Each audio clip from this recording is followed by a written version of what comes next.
Hi, Mayor Lloyd Winnecke here. I'm standing along Covert Avenue on what used to be the old Indiana Hi-Rail line. It is now under construction to be part of the latest segment of the Pigeon Creek Greenway. If you've driven along Highway 41 from Riverside Drive to Walnut in the past few months, no doubt you have noticed all the activity along the west side of the highway as trees and brush are being cleared and utilities relocated along what used to be the Hi-Rail corridor. When this is complete, this 2.5-mile stretch will feature a 10-foot wide asphalt trail, 9 rest areas with benches, bike racks, plantings, and solar lighting all along the path. Joining me now is Project Manager Chad Gibson. Chad, a lot of work has been made, a lot of progress has been made today. Tell us where we stand right now. Well, this project, it was let in January of 2018, and it was awarded to Coberstein Contracting in February, and we started construction back in March. Things have changed quite a bit since March. There were quite a few larger trees, kind of overgrown area. We came through, did the prep work, cleared up the area, stripped a lot of the topsoil, and then we started building the actual trail.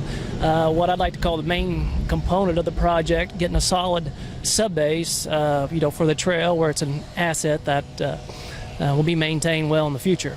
So right now, if I walk along this, you see the curbing for the trail, and you do see a nice foundation, don't you? You certainly do. So what happens next as crews continue to work on this project? Well, right now we're in a good spot south of Washington Avenue here. We've got all of our stonework done. We've got the concrete edging in that will bound the HMA trail.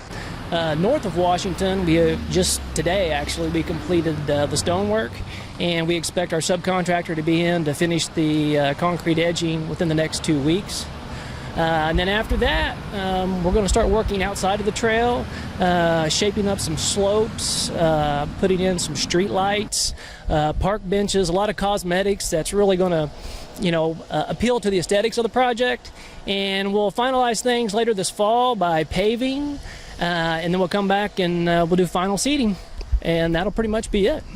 So you've had, aside from excessive heat and humidity, you've had pretty good construction season, haven't you?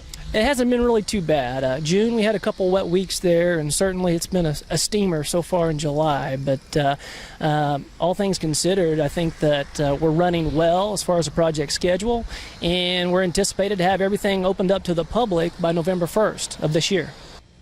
Last year, the Metropolitan Planning Organization completed work on the Evansville Bicycle and Pedestrian Connectivity Master Plan. It calls for 148 miles of new on-street and shared-use paths to provide connectivity for bicycles and improved access to high-quality walking facilities. The Hi-Rail corridor meets both needs. I'm joined now by the Executive Director of the Department of Parks and Recreation for the city, Brian Holt.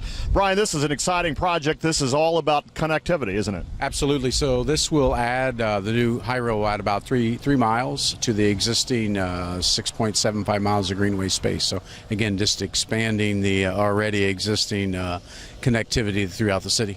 So describe this section of the trail. So this section, what we're calling the Hi-Rail, the former railroad tracks that was given to the Department of Parks and Recreation, will start at Riverside Drive on the south side, south end there, move its way north all the way to Walnut, so right along the west side of 41.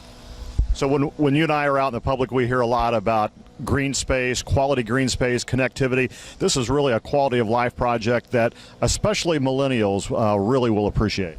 Absolutely. So not only does this connectivity go north to south, but also it runs in an area that are connected to some of our parks, Aiken Park, Bellmead, or Baird Park, as well as TP Park. So those neighborhoods are also being connected by this new Hi-Rail path.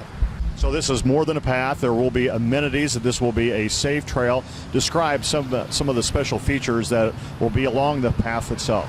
So I always like to say I hope we learn from our past, the past things that we've done. And one of the things I think we've learned from is the need for amenities. So on this, once this project is done, solar lights, which we've also implemented in other areas, great success. So those will be part of this, as well as park benches, bicycle racks, water fountains, all of those essential pieces that the community tells us they would like on the existing greenway. We're going to make those a part of this new project.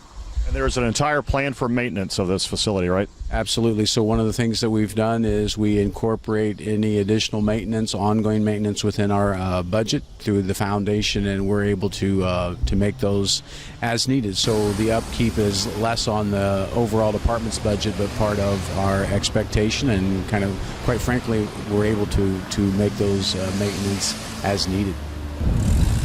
The Hi-Rail project is another example of how the city continues to improve our transportation network while also improving recreational opportunities, making Evansville more walkable and bicycle friendly.